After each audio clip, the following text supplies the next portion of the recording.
Hello, welcome to Current Composites. My name's Stephen Prinz. This is Claudia Salazar, and this is my dad, Stephen Prinz Sr. We won the Challengers Award this year with our product Liberty Wood. You can see it right here. Liberty Wood is an engineered wood. It's made using birch and phenolic resin. You get the same characteristics as metal, but the beautiful natural look of wood. At the show this year, we also launched pulls and knobs. You can see here. So the way we make it is we take birch veneer, we impregnate it with resin. We could dye the resin different colors, mimicking exotic woods like this rosewood here or this cocobolo. And we dye the veneer. We press it in a press under heat and pressure, and it becomes a solid, stabilized wood.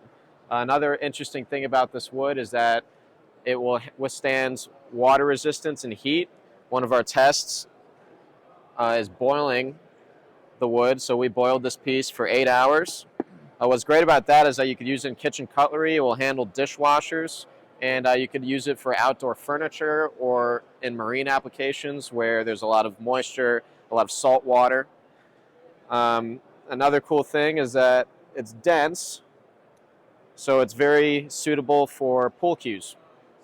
We have a lot of pool cue customers. We're a family-owned business. We've been around since 1962. I'm third generation. He's second generation. And we make everything in the United States, and we're proud to do it, and we're going to keep doing it.